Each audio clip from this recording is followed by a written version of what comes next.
আসসালামু আলাইকুম। কেমন আছেন আপু এবং ভাইয়ারা? আমি তো আলহামদুলিল্লাহ অনেক ভালো আছি। আজকে তো শুক্রবার। সবাইকে জুম্মা মোবারক জানাই। আর আজকে হচ্ছে ১০ তারিখ। তো ৮ তারিখ জন্মদিনের পার্ট 1 ছিল। এটা পার্ট 2। পার্ট 2 হইতাছে আপনার রান্না করার পর্ব। সকাল ঘুম থেকে উঠে আমি একদম সরাসরি চলে আসলাম রান্নাঘরে। আর আমার সাথে হেল্পিং হ্যান্ড আছে তানজিনা। তানজিনা আমাকে সাহায্য করে দিতাছে। এই তো আমি একটা করে দিতাছি। আর সাথে তানজিনা নাড়াচাড়া কইরা দিতাছে। তো মা-আমি মিলে ২ জনে অ্যা তাফসীরের জন্মদিনের খাওয়া-দাওয়াটা হয় নাই। আজকে সেই খাওয়া-দাওয়ার যে রান্না-বাড়াগুলা, হ্যাঁ? ওগুলা করতাছি। তাফসীরের পছন্দ অনুযায়ী করতাছি। তাফসীর যেগুলা পছন্দ করে ওগুলাই। যেমন সবজি বসাই দিলাম। তারপরে আপনার এখানে হ্যাঁ, গরুর মাংস রান্না করব। তো যা মসলাপাতি দেওয়ার আদা বাটা, রসুন বাটা বলেন, আদা রসুন বাটা, মরিচের গুঁড়া, হলুদের গুঁড়া, গরম মসলার গুঁড়া, তারপর জায়ফল জ্যোতি দিছি। এই তো নতুন আলু দিয়ে রান্না করব আজকে। টক দই দিছি আজকের গরুর মাংসতে। তো আপনার গরুর মাংস আসলে খুব একটা মজার একটা মাংস। অ্যাম এত মসলাপাতি দেওয়ার আসলে দরকার হয় না। কম মসলাপাতি দিয়া রান্না করলেও না গরুর মাংস কিন্তু অনেক মজা হয়। যেমন ধরেন শুধু আদা রসুন, তারপর হলুদ মরিচের গুঁড়া, তারপর নামার আগে জিরার গুঁড়া, বাস সিম্পল ৪-৫ টা মসল্লা দিয়াও আপনার মনে করেন যে অ্যা গরুর মাংস রান্না করা যায়।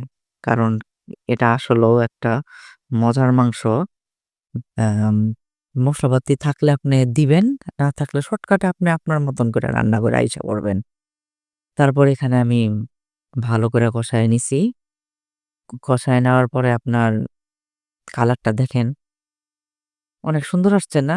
একদম লাল। আর আমি কিন্তু অ্যাম মরিচের গুঁড়াটা সবসময় বেশিই খাই। মাছ বলেন, মাংস বলেন, মরিচের গুঁড়াটা আমি সবসময় বেশিই দেই। এর জন্যই দেই, আমার ফ্যামিলির সবাই এভাবেই পছন্দ করে। যে লাল তরকারিটা ওদের নাকি দেখতে ভালো লাগে। আর সাদা হয়ে থাকলে ওদের ভাল লাগে না। তো আমার ফ্যামিলি আমরা যারা আমরা এভাবেই খাইতে পছন্দ করি। তো আমরা মরিচের গুঁড়াটা বেশি পরিমাণ দিয়েই রান্না করি। দেন হয়ে গেল অ্যাম টক দই দেওয়াতে খুব দ্রুত মাংসটা আপনার এম সিদ্ধ হয়ে যায়।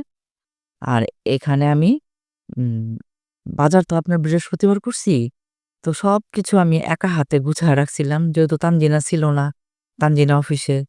তো খুব কষ্ট হইছে আমার করতে। এত কষ্ট হইছে কি বলবো?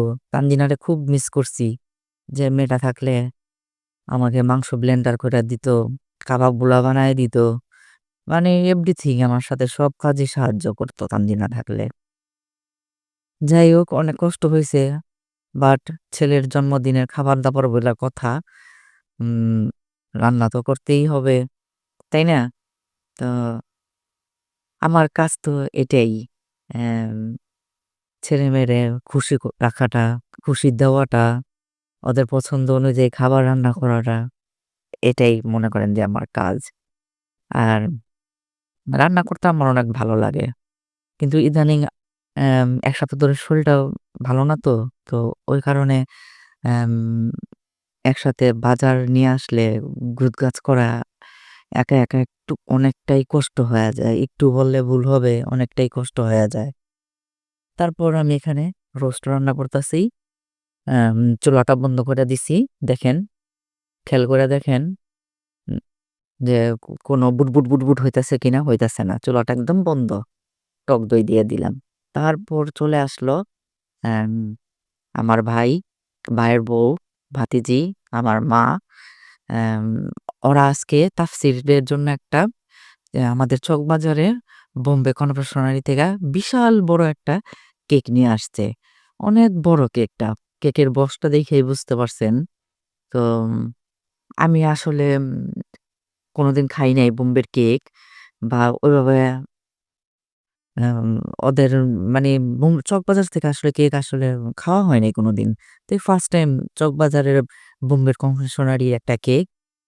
কেক সবসময় বিয়ে হইছে পর থেকে আমাদের অ্যা লালবাগের থেকে বানায়া আমরা সবসময় খাই। তারপর আপনার এখন অ্যাম খাওয়া-দাওয়ার পর্ব শুরু। তো এই তো একটু দেখাইতেছি আমি। রান্না-বাড়া কিন্তু অলমোস্ট শেষ। হ্যাঁ? একটু পরেই আমি এগুলা গরম করতে দিছি। শীতের দিন না? গরুর মাংস তো চট কইরা জইমা যায়, ঠান্ডা হইয়া যায়। দোনোটাই গরম করতে দিছি। রান্না কিন্তু ওকে। তো আপনার মনে করেন যে অ্যাম কেকটা নিয়ে আসছে। তো কেকটা যে এত মজা হবে আমি ভাবতেই পারি নাইকা। হ্যাঁ? অনেক মজা ছিল।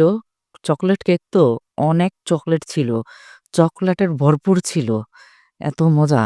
তারপর আপনার মনে করেন যে একবারে রেডি খাবার-দাবার সবকিছু নিয়ে আইসা পড়ছি। তো আজকে হঠাৎ করে আরেকটা মেহমান আইসা পড়ছে আমার চাচাতো ভাই। তো সবাই এই ছেলেদেরকে কি করব টেবিলে দিয়া দিব। আমরা সোফায় বইসা যাব মেয়েরা। তো এই আরকি। ছোট সংসার আমাদের, ছোট টেবিল। ৪ জনের বেশি তো টেবিলে বসা যায় না। তো ম্যানেজ কইরাই অ্যাম বসতে হয় কেউ আসলে। তারপর এই যে সবাই বসছে। অ্যাম খাওয়া-দাওয়া করতাছে। তো খাওয়া-দাওয়া তো মাশাআল্লাহ অনেক মজা হইছে। কারণ তাফসীরের জন্মদিনের খাবার বইলা কথা।